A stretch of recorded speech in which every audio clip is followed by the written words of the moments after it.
যাদেরকে আল্লাহ তাআলা সম্পদ দিয়েছেন, টাকা পয়সার মালিক বানিয়েছেন, স্বাবলম্বী করেছেন, আমাদের প্রত্যেকের উপর কিন্তু এই কোরবানি করাটা ওয়াজিব। যেহেতু কুরবানি একেবারে আমাদের সন্নিকটে, সো এই কুরবানি নিয়ে আমাদের মধ্যে অনেক ধরনের প্রশ্ন রয়েছে। কুরবানি কি পুরো পরিবারের পক্ষ থেকে একজন দিতে হবে নাকি সামর্থ্যবান প্রত্যেকের দিতে হয়? সম্মানিত দিনী ভাই এবং বোনেরা, এটি একটি মতবিরোধপূর্ণ মাসআলা। অর্থাৎ এই মাসআলার ক্ষেত্রে স্কলারদের মধ্যে মতভেদ পাওয়া যায়। এক্ষেত্রে দুইটি মতামত। একদল স্কলার বলেছেন যে এটা পরিবারের পক্ষ থেকে একজন দিলে আদায় হয়ে যাবে। অপর মতামত হচ্ছে যে না, সামর্থ্যবান প্রত্যেকেরই দিতে হবে। আমরা দুইটি মতামত নিয়ে আলোচনা করি।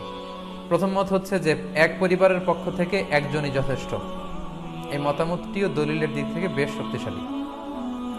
সেক্ষেত্রে আমরা মেহনাফ ইবনে সুলাইম রাদিয়াল্লাহু তাআলা আনহু বর্ণিত একটি হাদিস সুনানে আবু দাউদে এসেছে। হাদিসটি হাসান পর্যায়ের হাদিস। তিনি বলছেন, ওয়া নাহনু উকুফুন মা রাসূলিল্লাহ বিআরাফাতিন, আমরা রাসূল সাল্লাল্লাহু আলাইহি ওয়াসাল্লামের সাথে 9 জিলহজ আরাফার ময়দানে ছিলাম। ক্বালা, তখন আল্লাহ রাসূল সাল্লাল্লাহু আলাইহি ওয়াসাল্লাম আমাদেরকে বলেছেন, ইয়া আইয়ুহান নাস, হে মানব সকল, ইন্না আলা কুল্লি আহলি বাইতিন ফি কুল্লি আমিন উযহিয়া, অর্থাৎ প্রত্যেকটি, আল্লাহ রাসূল সাল্লাল্লাহু আলাইহি ওয়াসাল্লাম বলেছেন, প্রত্যেকটি ফ্যামিলির জন্য প্রতি বছর একটি কুরবানি ওয়াজিব হয়। আমি আবার বলছি, প্রত্যেক ফ্যামিলির জন্য প্রতি বছর কুরবানি দিতে হয় কয়টি? একটি। তাহলে কুরবানি পরিবারের পক্ষ থেকে একটি দিলেই আদায় হয়ে যাবে। সুনানি তিরমিজির আরো একটি হাদিস আমরা এখানে উল্লেখ করতে পারি। এই হাদিসটিও সহিহ। সাইয়েদনা আতা ইবনে ইয়াসার রাদিয়াল্লাহু তাআলা আনহু, উনি আবু আইয়ুব আল আনসারী রাদিয়াল্লাহু তাআলা আনহুকে জিজ্ঞেস করেছিলেন যে কাইফা কানাতিল উযহিয়া ফি আহদি রাসূলিল্লাহ, হে আল্লাহর নবীর সাহাবী, আল্লাহ রাসূল সাল্লাল্লাহু আলাইহি ওয়াসাল্লামের জামানাতে কুরবানি কেমন হতো, কিভাবে তারা কুরবানি দিতেন? তো আবু আইয়ুব আল আনসারী রাদিয়াল্লাহু তাআলা আনহু বলেছেন, কানা রাজুলু ইউদাহি বিশাতি আনহু ওয়া আন আহলিহি, আল্লাহ রাসূল সাল্লাল্লাহু আলাইহি ওয়াসাল্লামের সময়কালে লোকজন একটি ছাগল কুরবানি দিত তার পক্ষ থেকে এবং তার ফ্যামিলির পক্ষ থেকে। আনহু ওয়া আন আহলিহি, তার নিজের পক্ষ থেকে এবং ফ্যামিলির পক্ষ থেকে। অর্থাৎ এই হাদিসগুলোর আলোকে বোঝা যায় যে পুরো পরিবারের পক্ষ থেকে একজন কুরবানি দিয়ে দিলেই আদায় হয়ে যাবে। স্বামীও চাকরি করেন, স্ত্রীও চাকরি করেন, স্বামীরও টাকা আছে, স্ত্রীর টাকা আছে, দুইজনের আলাদা করে দিতে হবে না। স্বামী যদি একটা ছাগল কুরবানি দিয়ে দেয় তাহলে স্ত্রীর পক্ষ থেকে, পুরো ফ্যামিলির পক্ষ থেকে কুরবানি আদায় হয়ে যাবে। এই হাদিসগুলোর আলোকে বোঝা গেল। দ্বিতীয় আরেকটি মত আছে, সেই মতটি হচ্ছে প্রত্যেক সামর্থ্যবানের উপর ওয়াজিব। এটি ইমাম আবু হানিফার মত এবং আমাদের বাংলাদেশে এটিরই প্রচলন হয়ে এসেছে। আমরা এই মতামতটিকেই বেশি আমরা শুনে থাকি সব জায়গায়, যে যারাই সামর্থ্যবান প্রত্যেকের আলাদাভাবে দিতে হয়।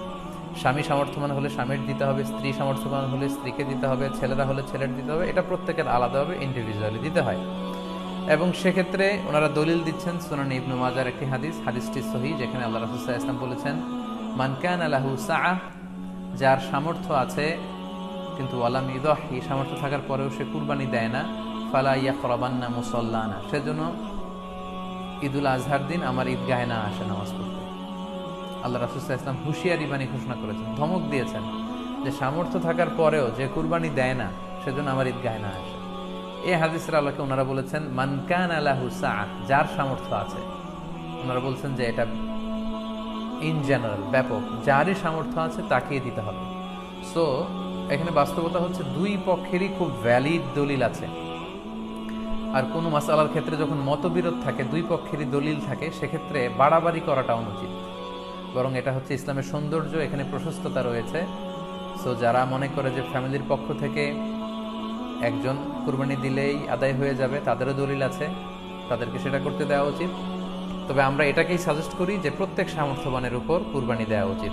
এতে করে যিনি কুরবানি দিবেন উনি সওয়াব পেয়ে উপকৃত হলেন, আবার উনি কুরবানি দেওয়ার কারণে গোশত বিতরণ করলেন, ফলে গরিবরা উপকৃত হলো।